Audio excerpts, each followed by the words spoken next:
Hello friends. ये 9th video है आपके ऐसे पेपर के लिए।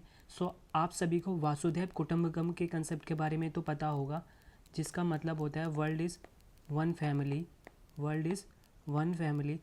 आज हम इससे रिलेटेड एक कंसेप्ट है उसको जानेंगे। तो एक एंथ्रोपोलॉजिस्ट था, उसने कुछ अफ्रीकन ट्राइब के बच्चों को एक गेम प्रपोज किया। उसने बहुत सारे फल एक बास्केट में रखे और उन बास्केट को एक पेड़ के पास रख दिया और बच्चों को बोला जो सबसे पहले इस बास्केट को ढूंढ के लाएगा सारे फल उसी के हो जाएंगे। और फिर उसने बच्चों को बोला भागो। तो ऐसा नहीं हुआ कि कोई एक बच्चा तेज़ी से भाग के गया और बास्केट ढूंढ ली और सारे फल खाने लगा, इंजॉय करने लगा अकेले। उन बच्चों ने एक दूसरे का हाथ पकड़ा, साथ में भागे, फिर वो साथ में टोकरी उठा के लाए, फिर एक जगह पे साथ में बैठ गए, फिर उन्होंने साथ में ही उन फलों को खाया और इन्जॉय किया। ठीक है।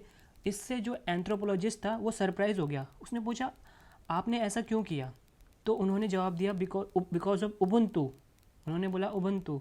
तो बोला how can one of us be happy if all others once are sad. बोले हम में से एक कैसे खुश हो सकता है जब बाकी सब उदास हों।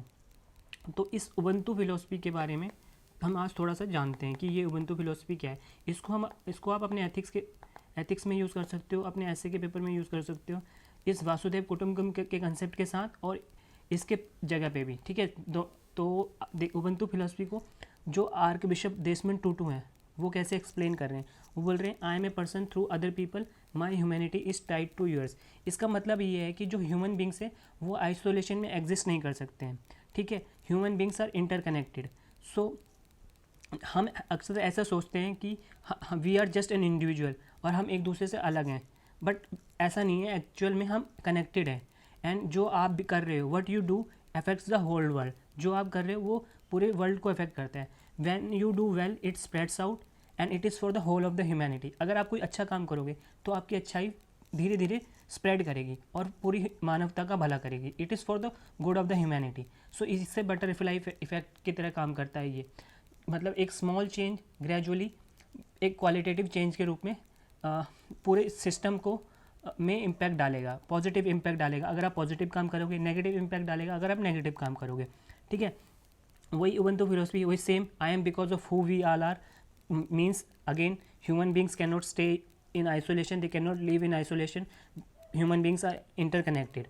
ओके। और यही एसेंस है ऑफ समम बनम ऑफ लाइफ। मतलब लाइफ में क्या मेन गोल है, क्या मेन एम है। मतलब हमको बेस्ट पॉसिबल लाइफ जीनी है। तो कैसे पॉसिबल है? जब हम इस इंटरकनेक्टेडनेस को समझें, जब हम ये समझें कि हम आइसोलेशन में नहीं रह सकते, हमको साथ में ही मिलकर रहना पड़ेगा। ठीक है। जो डिफरेंट कम्युनिटीज़ हैं, जो उनके बीच में प्रॉब्लम्स हैं, वो कैसे सॉल्व हो सकती हैं। जब वो समझे कि वो एक दूसरे पे इंटरडिपेंडेंट हैं, इंटरकनेक्टेड हैं। ठीक है। और वो अगर आइसोलेशन में रहेंगे, अगर डिवाइड्स ब्रिजेस बना देंगे, आर्टिफिशियल बाउंड्रीज क्रिएट कर देंगे, तो डिवीजन होगा, वॉर्स होंगे और कन्फ्लिक्ट पैदा होंगे। ठीक है। तो इस उबंटू फिलोसफी के बारे में अगर थोड़ा और आगे बढ़ें तो बोलते हैं कि when we dehumanise others we end up dehumanising ourself. अगर हम किसी दूसरे को डिह्यूमनाइज कर रहे हैं तो इसका मतलब क्या है? हम खुद को ही डिह्यूमनाइज कर रहे हैं। ठीक है। अगर हम किसी दूसरे बंदे को मानव नहीं समझते तो इसका मतलब हम खुद को ही मानव नहीं समझते हैं। ऐसा देसमंड टूटू बोलते हैं। ठीक है। हु अगेन सेड, देसमंड टूटू दोबारा बोलते हैं कि अगर आपको स्पिरिट और बॉडी दोनों को हील करना है तो आपको पॉजिटिव एस्पेक्ट्स देखने होंगे किसी पर्सन के। आपको उसकी पॉजिटिव क्वालिटीज़ देखनी होगी, नेगेटिव क्वालिटीज़ पे ही फोकस नहीं करना होगा। ठीक है। और इसी उबंटू फिलोसफी को और इसी पॉजिटिव स्पिरिट्स को देसमंड टूटू और नेल्सन मंडेला ने स्ट्रेस किया था जब वो अपार्थाइड रिजीम उन्होंने साउथ अफ्रीका में एंड किया था। तो उन्होंने ये नहीं बोला कि अब हम रिवेंज लेंगे अगेंस्ट वाइट, नहीं नहीं। उन्होंने बोला हम शो करेंगे मैग्नानिमिटी, बड़ा दिल शो करेंगे, रिकॉन्सिलिएशन करेंगे और फॉरगिवनेस पे हम फोकस करेंगे rather than revenge and retribution. So इस स्पिरिट के साथ उन्होंने truth and reconciliation commission set up किया था और साउथ अफ्रीका को एक अम्ब्रेला नेशन बनाया था। ठीक है। तो उन्होंने मैग्नानिमिटी, रिकॉन्सिलिएशन एंड फॉरगिवनेस पे फोकस किया। ठीक है। उबंटू फिलोसफी से हमें क्या सीखने को मिलता है कि स्ट्रॉन्ग सेंस ऑफ कम्युनिटी सीखने को मिलती है कि कम्युनिटी सेंस है, इंटरडिपेंडेंस है। ठीक है।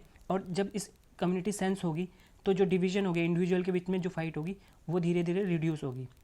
What we are as individual is the sum of all that went before us, of all that we experience now and of all that could possibly happen in the future.